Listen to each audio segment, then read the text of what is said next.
ഇന്നത്തെ വീഡിയോ ബൈലക്കുപ്പലിലെ സുവർണക്ഷേത്രത്തിൻ്റെയാണ്. എൻ്റെ മകൾ ടൂർ പോയപ്പോൾ അയച്ചു തന്നൊരു 3 മിനിറ്റ് 11 സെക്കൻഡിലെ വീഡിയോ ആണ് ഇത്. അപ്പോൾ നമുക്കറിയാം, നമ്മുടെ തൊട്ടടുത്ത അയൽ സംസ്ഥാനമായിട്ടുള്ള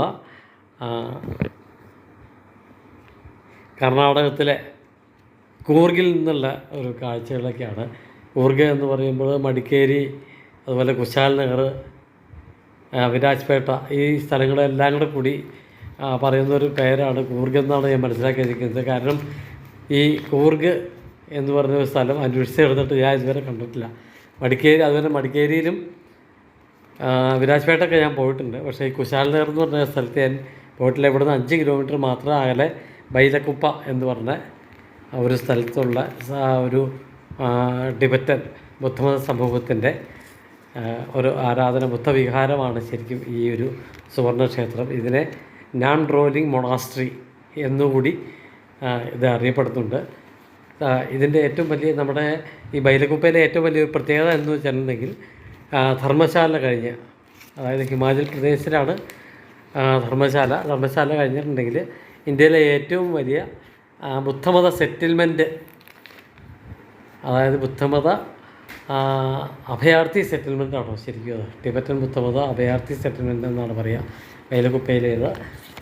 അങ്ങനെയുള്ള കുറേ കൗതുകകരമായിട്ടുള്ള കാര്യങ്ങളും ഇതിൻ്റെ അകത്തുണ്ട്. നമ്മൾ ഒരുപക്ഷെ ഈ ഒരു സ്ഥലങ്ങളൊക്കെ ഒരു സിനിമയിൽ, അതായത് ഷീ ടാക്സി ആണെന്നാണ് എൻ്റെ ഓർമ്മ, ആ ഒരു സിനിമയിൽ ഈ സ്ഥലങ്ങളൊക്കെ കുറേ കാണിക്കുന്നുണ്ട് എന്ന് എനിക്ക് തോന്നുന്നു.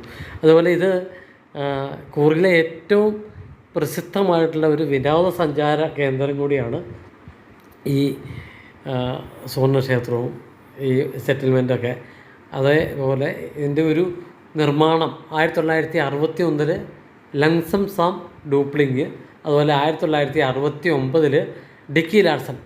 പേര് കേട്ടിട്ട് ഇവർ രണ്ടുപേരും വിദേശീയരാന്ന് തോന്നുന്നു. അപ്പോൾ ഈ 2 പേര് ഈ 2 കാലഘട്ടത്തിലായിട്ട് ഒക്കെയാണ് ഈ ഒരു സെറ്റിൽമെൻറ്റ് ഇവിടെ ഉണ്ടാക്കിയെടുത്തിട്ടുള്ളത്.